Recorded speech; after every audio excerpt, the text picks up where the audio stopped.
Okay, તો ચાલો આમાં ઊંડા ઉતરીએ. નમસ્કાર. આજના આ ખાસ એક્સપ્લેનરમાં આપ સૌનું સ્વાગત છે. આજે આપણે એક એવી અત્યંત પ્રેરણાદાયક સ્ટોરીનું વિશ્લેષણ કરવાના છીએ જે સાબિત કરે છે કે કેવી રીતે એક સાવ સામાન્ય લાગતી વસ્તુ કોઈના ભવિષ્યને સંપૂર્ણપણે બદલી શકે છે. આ માત્ર કોઈ વાર્તા નથી, પણ હ્યુમન કનેક્શન અને આશાના રોકાણનું એક જબરદસ્ત ઉદાહરણ છે. હવે આપણને કદાચ એવો વિચાર આવે કે શું માત્ર 10 રૂપિયાની એક પેન ખરેખર કોઈની આખી જ જિંદગી બદલી શકે ખરી? સાંભળવામાં આ વાત થોડી અશક્ય લાગે છે, રાઈટ? પણ આનો સાચો જવાબ શોધવા માટે આપણે મદુરાઈના ઐતિહાસિક મીનાક્ષી મંદિરના દરવાજે જવું પડશે. આજના આ વિશ્લેષણમાં આપણે જોઈશું કે કેવી રીતે એક નાનકડી મદદ સમય જતાં કેટલી વિશાળ અસર ઊભી કરી શકે છે. તો સૌથી પહેલાં મળીએ આ સોર્સના મુખ્ય પાત્ર પેરિયાસ્વામીને. એમની ઉંમર 60 વર્ષ છે. દરરોજ સવારે બરાબર 6 વાગે એ મંદિરના દરવાજે પહોંચી જતા. એમની કોઈ મોટી દુકાન કે શોરૂમ નહોતો. બસ ફૂટપાથ પર પાથરેલું એક નાનકડું કપડું અને એના પર ગોઠવેલી પેન અને પેન્સિલ. પણ ઇન્ટરેસ્ટિંગ વાત એ હતી કે તેઓ ત્યાં માત્ર ગ્રાહકોની જ નહીં, ખાસ કરીને પરીક્ષા આપવા જતા સ્ટુડન્ટ્સની રાહ જોતા હતા. જ્યારે પણ કોઈ ડરેલો અને ગભરાયેલો વિદ્યાર્થી આવીને કહેતો કે એ પેન ભૂલી ગયો છે, ત્યારે પેરિયાસ્વામી એકદમ ઉત્સાહથી કોઈ પ્રેમાળ દાદાની જેમ કહેતા, "આ લે બેટા, આ મારી લકી પેન છે. જા અને 100માંથી 100 માર્ક લાવજે." આ માત્ર એક પેન આપવાની વાત નહોતી, પણ પેલા ડરેલા બાળકમાં ગજબનો આત્મવિશ્વાસ ભરવાની એ કમાલની રીત હતી. હવે સ્વાભાવિક છે કે મદદ મળ્યા પછી ઉતાવળમાં પેલો વિદ્યાર્થી પૂછતો, "દાદા, આના કેટલા રૂપિયા થયા?" કારણ કે પરીક્ષાનો સમય થઈ રહ્યો હોય અને કદાચ એ સમયે એની પાસે પૂરા પૈસા હોય પણ નહીં. આ એક બહુ જ સામાન્ય અને પ્રેક્ટિકલ સિચ્યુએશન હતી. અને અહીં જ પેરિયાસ્વામીનું એક અનોખું બિઝનેસ મોડેલ સામે આવતું. એ બહુ શાંતિથી કહેતા, "અરે, પૈસા પછી આપજે. પહેલાં તું શાંતિથી પરીક્ષા આપી આવ. પછી પાછો આવીને તારા માર્ક કહેજે, ત્યારે પૈસા ચૂકવજે." આ સાંભળીને બાળકો ખુશ થઈ જતા. જરા વિચારો, પૈસા કરતાં વિદ્યાર્થીના રિઝલ્ટને આટલું બધું મહત્વ આપતો વેપારી ભાગ્યે જ ક્યાંક જોવા મળે. સાચું ને? હવે આ સ્લાઇડમાં જે છે તે ખરેખર બહુ જ ઇન્ટરેસ્ટિંગ છે. અહીં 2 અલગ-અલગ વિચારોનો ટકરાવ છે. ડાબી બાજુ એમની પત્ની થંગમનો વાજબી ડર છે કે જો આમ જ મફતમાં પેન આપ્યા કરશો તો ઘરનું ભાડું કોણ ભરશે? આ એક રોજિંદા અસ્તિત્વનો સંઘર્ષ હતો. જ્યારે જમણી બાજુ પેરિયાસ્વામીનો અતૂટ વિશ્વાસ છે. એ દ્રઢતાથી માનતા કે આ કોઈ દેવું નથી, પણ એક રોકાણ છે. આ એક અનકન્ડિશનલ દયાભાવ હતો. પોતાના આ કહેવાતા રોકાણનો હિસાબ એક જૂની ડાયરીમાં રાખતા. જો એ ડાયરી પર નજર કરીએ તો 2010માં રમેશને ગણિત માટે પેન આપી, બાકી. 2011માં સુમતીને હિન્દી માટે, બાકી. અને 2013માં મુરુગનને 10માની બોર્ડની પરીક્ષા માટે પેન આપી, એ પણ બાકી. આ માત્ર નામો નહોતા, આ તો એમણે વાવેલા આશાના બીજની નોંધ હતી. તમને જાણીને આશ્ચર્ય થશે કે આખી ડાયરીની ગણતરી કરીએ તો આંકડો 30,000 રૂપિયા પર પહોંચતો હતો. એમને વર્ષો દરમિયાન લગભગ 3,000 પેન ઉધાર આપી હતી.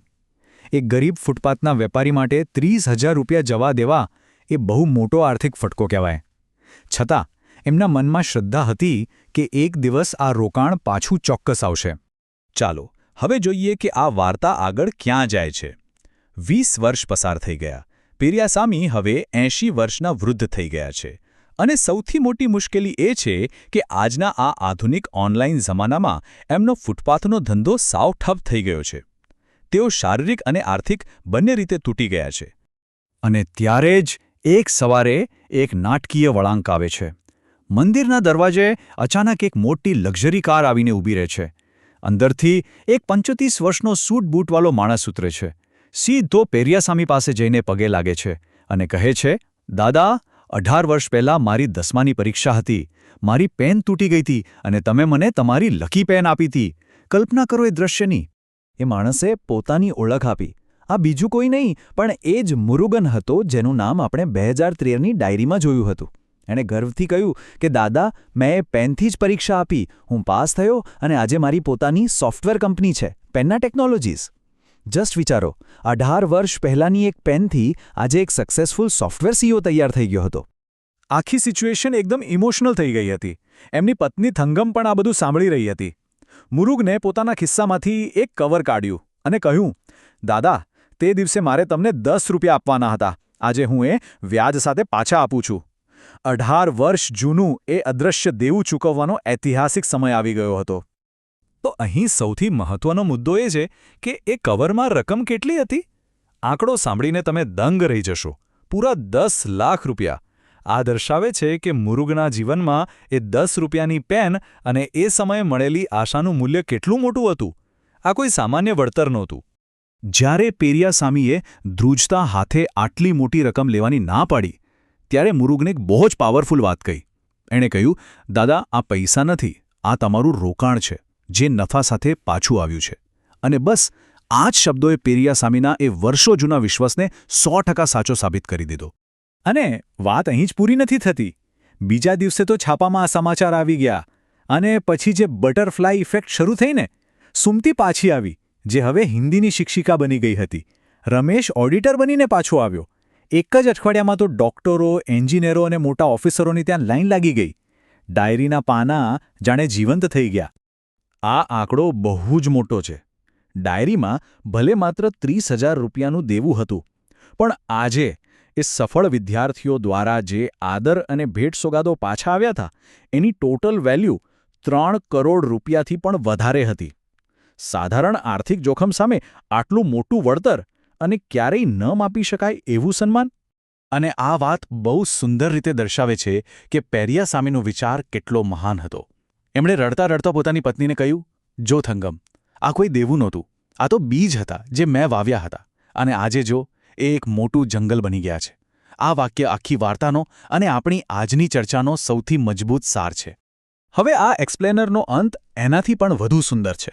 મુરુગને મીનાક્ષી મંદિરની પાસે જ એક મોટી દુકાન ખરીદી લીધી અને એણે ગર્વથી નામ આપ્યું પેરિયાસામી પેન સ્ટોર. અને એ પણ ભાડા વિનાની દુકાન, જ્યાં આજે પણ પરીક્ષા આપવા જતા બાળકોને મફત પેન આપવામાં આવે છે. પણ સૌથી હાર્ટ ટચિંગ વાત એ છે કે આજે આ દુકાન ચલાવે છે કોણ? ખુદ મુરુગન, એક કરોડોની સોફ્ટવેર કંપનીનો સીઈઓ. અઠવાડિયામાં 2 વાર પોતાનો કિંમતી સૂટ ઉતારીને ત્યાં બેસે છે અને બાળકોને પેન આપે છે, બરાબર એ જ શબ્દો સાથે. બેટા, આ લકી પેન છે, જા 100માંથી 100 માર્ક લાવજે. સદ્ભાવનાનું આખું ચક્ર અહીં પૂરું થાય છે. તો આ સોર્સ મટીરિયલના પૃથ્થકરણનો અંતિમ નિષ્કર્ષ શું છે? સાચી અમીરી ખરેખર કહેવાય કોને? આપણે જે આપીએ છીએ ને, એ માત્ર કોઈ ભૌતિક વસ્તુ નથી હોતી, પણ ભવિષ્ય માટેની એક આશા હોય છે. અને જ્યારે આપણે નિસ્વાર્થ ભાવે કોઈને મદદ કરીએ છીએ, ત્યારે એ અનેક ગણી થઈને પાછી ફરે છે. તો અંતે હું આ પ્રશ્ન સાથે તમને છોડી જવા માંગુ છું. શું એક નાનકડું બીજ વાવીને આપણે પણ આવું આશાનું જંગલ બનાવી શકીએ? ચોક્કસ બનાવી શકીએ. આશા છે કે આ પ્રેરણાદાયક સ્ટોરીના એક્સપ્લેનરે તમને ચોક્કસ કંઈક સારું કરવાનું મોટિવેશન આપ્યું હશે. ફરી મળીશું આવા જ એક નવા અને રસપ્રદ વિશ્લેષણ સાથે. આવજો.